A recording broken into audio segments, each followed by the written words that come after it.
Assalamu alaikum wa rahmatullahi wa barakatuhu. Today we are starting the 7th standard maths chapter number 6 indices and the practice set 26. Before going to the actual indices, I want to explain you some of the special things. Indices देखिए, indices जो है आपने पहले भी पढ़े होंगे, लेकिन आज जो है हम इंडाइसेस को ब्रीफली पढ़ने वाले हैं। तो इसके लिए जरूरी है कि हम कुछ बेसिक कॉन्सेप्ट्स को समझ लें। अब इंडेक्स नंबर में अगर हम इंडेक्स नंबर किसी का बोलते हैं या इंडाइसेस बोलते हैं तो उसमें आपने कई बार इस तरह से लिखा होगा 2 स्क्वायर, है ना। तो यहाँ पर 2 जो है आपका ये नंबर 2 बड़ा सा वाला, और ये जो है 2 ये छोटा सा वाला, इसको हम कहते हैं इंडेक्स नंबर। क्या है ये? इंडेक्स नंबर है, या फिर हम इसे एक और एक नाम से जानते हैं जिसको कहते हैं exponent.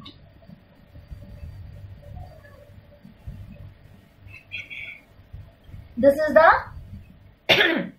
Is the index number और एक्सपोनेंट। या तो आप इसे इंडेक्स नंबर कह के पुकार ले या फिर आप इसे एक्सपोनेंट कह के पुकार ले। तो यहाँ पर जो भी छोटा सा नंबर लिखा जाता है हम उसे इंडेक्स नंबर या एक्सपोनेंट कहते हैं, जबकि ये बड़ा सा वाला जो 2 है ना, हम इसे क्या कहते हैं? बेस कहते हैं। क्या कहते हैं? बेस कहते हैं। ये बेसिक कॉन्सेप्ट है, ये हमको समझना जरूरी है। अगर हम यहाँ पर 2 स्क्वायर बोल रहे हैं तो इसका मतलब है 2 यहाँ पर बेस है और 2 ही जो है उसका इंडेक्स नंबर है। सिमिलर वे में इफ आई से यू 4 क्यूब, क्यूब में यहाँ पर ये जो हो गया है हमारा इंडेक्स नंबर हो गया है, और 4 जो है हमारा यहाँ पर क्या हो गया है? बेस हो गया है। 3 को हम यहाँ पर इंडेक्स नंबर के अलावा एक्सपोनेंट भी कह सकते हैं। तो यहाँ पर जो है 4 जो है ये तो अब हमारा बेस है, लेकिन जब हम इसको इस तरह से लिखेंगे, इसको जब ओपन करके लिखते हैं तो किस तरह से लिखते हैं? 4 इंटू 4 इंटू 4, यानी 3 टाइम्स 4, है ना। इसी तरह से जो है हम इसको मल्टीप्लाई भी करते हैं, तो 4 4 जा 16, 16 4 जा 64। तो हमारा आंसर आता है 4 क्यूब का 64। तो यहाँ पर इसका मतलब है कि अगर हम इंडेक्स नंबर को ले रहे हैं तो हम जब उसको ओपन करते हैं तो एक्चुअल में हम उसकी उतने टाइम्स में मल्टीप्लाई करते हैं। तो यहाँ पर जो है ये बातें जो है ये बहुत बेसिक कॉन्सेप्ट है जो हमको याद रहनी चाहिए। तो यहाँ पर जो है अगर हम इसको इस तरह से लिखूं, अब देखिए इसको पढ़ने के 2 तरीके हैं। 4 क्यूब ये पहला तरीका, 4 क्यूब ये पहला तरीका है, और दूसरा तरीका है 3 is the power of 4, 3 is the power of 4। किस तरह से पढ़ेंगे? या तो 4 क्यूब पढ़ लेंगे या फिर 3 is the power of 4, ठीक है। और यहां पर भी इसका 2 स्क्वायर, ये 2 है इसलिए हम इसको स्क्वायर पढ़ते हैं, 2 स्क्वायर। और या तो हम इसको ऐसे पढ़ सकते हैं 2 is the power of 2, ठीक है। अभी अगर यहाँ पर हमने एक नंबर लिखा है 5 raised to 7, तो इसको हम किस तरह से पढ़ेंगे? 5 raised to 7 ये पहला तरीका हो गया। दूसरा तरीका है 7 is the power of 5, 7 is the power of 5। और एक और मेथड है जो कि पढ़ सकते हैं, किस तरह से पढ़ सकते हैं? 5 to the 7th power, 5 to the 7th power, और 7th power of 5, 7th power of 5। 7th क्या है? हमारे यहाँ पर पावर है, किसका पावर है? 5 का पावर है। तो हम कैसे बोलेंगे? 7th power of 5। ये थोड़ा आसान है। और यहाँ पर अगर जब हम 5 से पढ़ रहे हैं तो इसको किस तरह से पढ़ेंगे? 5 to the 7th power, 5 to the 7th power, ठीक है। या फिर सिंपल सा है 5 raised to 7, 5 raised to 7। तो इस तरह से जो है हमको याद रखना है कि 5 यहाँ पर बेस है और इंडेक्स नंबर में कौन है? 7 है।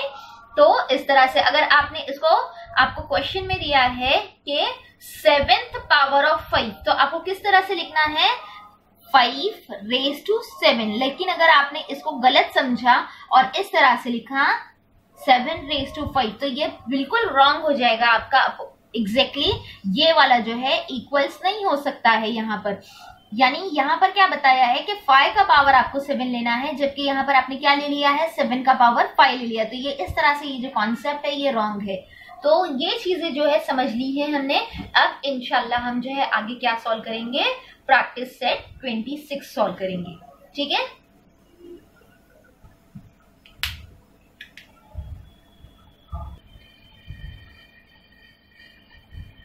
Now the first question of the practice set 26 is given. Complete the table below. आपको क्या करना है, टेबल दिया हुआ है उसमें जो है आपने फिल आउट करना है। तो फर्स्ट क्वेश्चन आपको यहाँ पर प्रैक्टिस के लिए दिखाया गया है। सेकंड क्वेश्चन जो है वो हम कर रहे हैं। बाकी के क्वेश्चंस आपने खुद करने हैं क्योंकि बहुत ही इजी सा है, बहुत ही एकदम सिंपल सा क्वेश्चन है। तो सेकंड क्वेश्चन आपको क्या दिया हुआ है टेबल का, 16 क्यूब, ये आपका सेकंड क्वेश्चन है ना।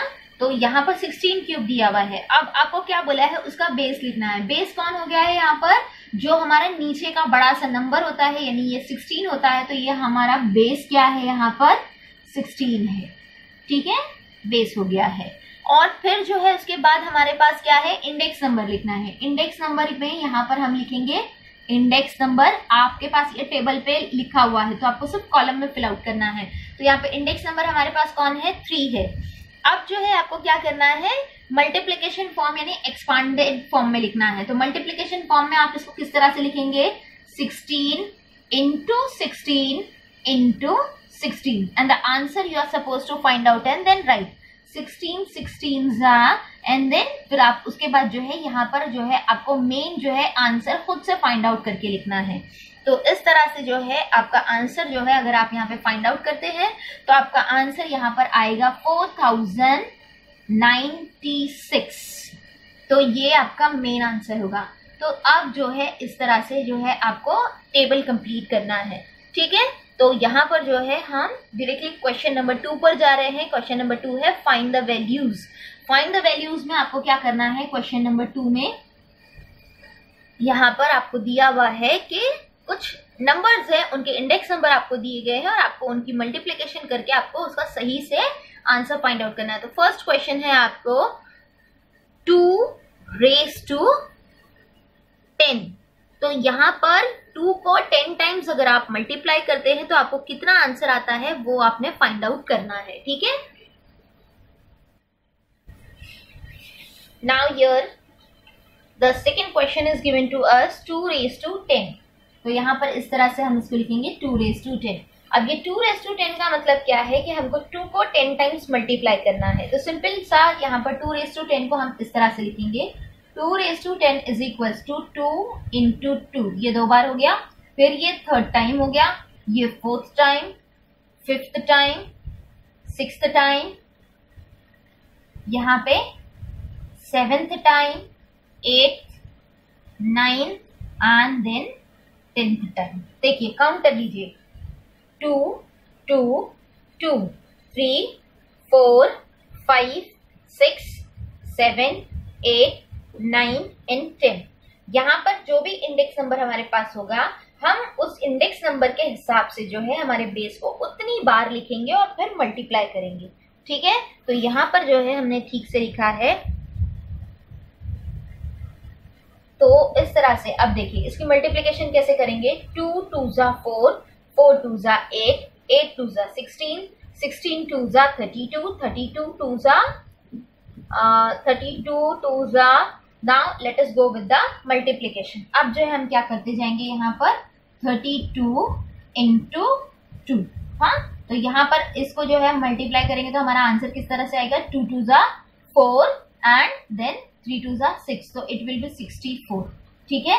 ये 64 हो गया हमारे पास। अब इस वाले 2 को हम मल्टीप्लाई करेंगे यहाँ पर, तो हमारा आंसर जो है 2 4s 8, 2 6s 12, 128।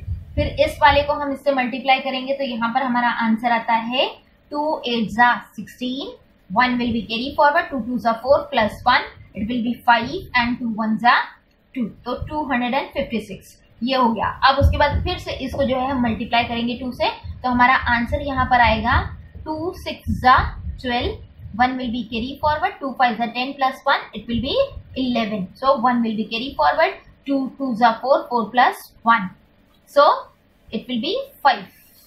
So here 512 into 2. Again 2 2s are 4, then 2 1s are 2, then 5 2s are 10. So 1024 हमारा आंसर जो है यहाँ पर कितना आता है 2 raised to 10 is equals to 1024. ठीक है, तो इस तरह से जो है हमने यहाँ पर मल्टीप्लिकेशन करके देखे। तो आपको भी जो है सेकेंड क्वेश्चन को इसी तरह सॉल्व करना है। Let us go with the third question. Now here the question is given to us -7 raised to 4. तो यहाँ पर fourth power of -7 is given to us, so that will be solve -7 raised to 4 is equals to -7 bracket into -7 into -7 into -7। ठीक है, तो अब जो है हम इसको क्या करेंगे, मल्टीप्लाई कर लेंगे। तो यहाँ पर हमारा मल्टीप्लिकेशन किस तरह से होगा, 7 7s are 49। ठीक है, माइनस माइनस जो है हमारा प्लस पे कन्वर्ट हो जाएगा, तो हम उसको इसी तरह लिखेंगे। अब यहाँ पे 7 7s are again 49 will take. अब ये 49 को हमको क्या करना है, आपस में मल्टीप्लाई करना है। तो यहाँ पर जो है हम सिंपल से मल्टीप्लिकेशन करके लिखेंगे इस तरह से। 9 9s are 81 का 1, 8 will be carry forward। 9 4s are 36, 36 plus 8, it will be 42। 36 plus 8 ना, it will be 44। 44 का 4, 4 will be यहाँ पर इस तरह से आ जाएगा। अब यहाँ पे 4 9s are 36 का 3, then 6 will come here, 3 will be carry forward, so 4 4s are 16 plus 3, it will be 19। So let us add them together। तो हमारे पास यहाँ पर किस तरह से आता है 5, then 4 plus 6 it will be 10, 1 will be carry forward, 9 plus 1 it will be 10, 10 plus 4 it will be 14, and 1 again carry forward, so the answer will be 2405। So here the answer is 2401। तो इस तरह से हमारा answer जो है यहाँ पर multiplication का कितना आएगा,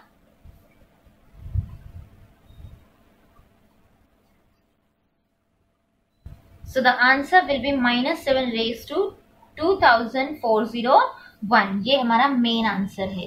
अब जो है आपने क्या करना है, ये हमने क्वेश्चन नंबर 3 आपको बताया, क्वेश्चन नंबर 4 और 5 आप खुद करेंगे और 6 वाला भी आप ही करेंगे क्योंकि बहुत ही इजी सा है। ठीक है, अब जो है हम आपको डायरेक्टली 7th क्वेश्चन बताएंगे। So let us go with the 7th question. Now the 7th question we are having 4/5 raised to 3 या 4/5 cube। अब इसका मतलब क्या है, यहाँ पर 4/5 cube is equals to 4/5 into 4/5 into 4/5।